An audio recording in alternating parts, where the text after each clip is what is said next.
सुनिए, निजात यीशु नाम में है। हम में से बहुत सारे मुकद्दसा मरियम से भी निजात मांग। कहीं पर बाइबल मुकद्दस में कहीं पर ये प्रैक्टिस नहीं हुई है, इसको अमल में नहीं लाया गया। ना किसी रसूल ने, ना किसी शागिर्द ने, ना किसी कलीसिया ने मुकद्दसा मरियम से दुआएं की हैं। यीशु मसीह ने कहा था, मेरे नाम से बाप से जो कुछ चाहोगे वो तुम्हें। अगर आप अमाल 4:12 में आ जाएं, वहां लिखा है, क्योंकि आसमान के नीचे कोई दूसरा नाम। यूहन्ना की इंजील में जो यीशु मसीह ने काना गलील में सबसे पहला मोजज़ा किया, और मुकद्दसा मरियम यीशु मसीह के पास आ गई, इनकी मैं खत्म हो गई है। तो खुदावंद ने कहा कि ए औरत, मुझे तुझसे क्या काम।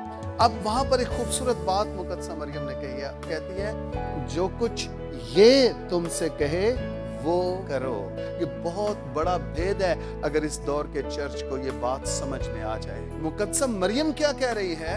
जो कुछ ये तुमसे कहे वो करो। और हम मुकद्दसा मरियम को कह रहे हैं कि तू उससे कह के हमारे गुनाह मुआफ कर दे। कम ऑन यार, ये बात आपको समझ क्यों नहीं आ रही है? यीशु नाम के वसीला से गुनाह मुआफ होते हैं, कोई और दरमियानी नहीं है, कोई और दरमियानी नहीं है। दरमियानी सिर्फ एक है और वो खुद खुदावंद यीशु मसीह है। हालेलुया!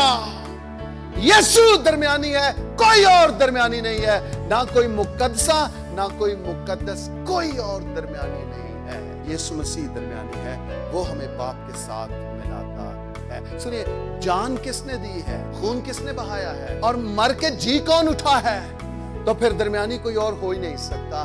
सिर्फ यीशु है जो मुआ और जी उठा और अब्दुल्लाबाद जिंदा है, वही दरमियानी है। और उसी के नाम से लिखा है बाइबल मुकद्दस में, तेरे नाम से कौमें भी उम्मीद रखेंगी।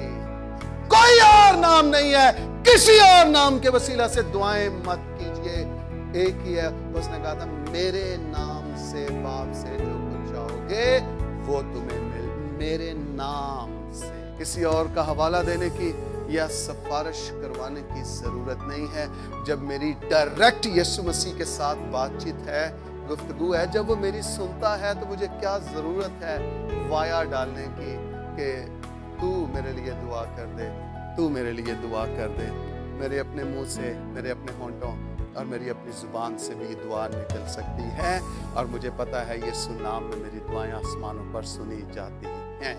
तो उसका नाम, क्योंकि वो अपने लोगों को उनके गुनाहों से निजात देगा।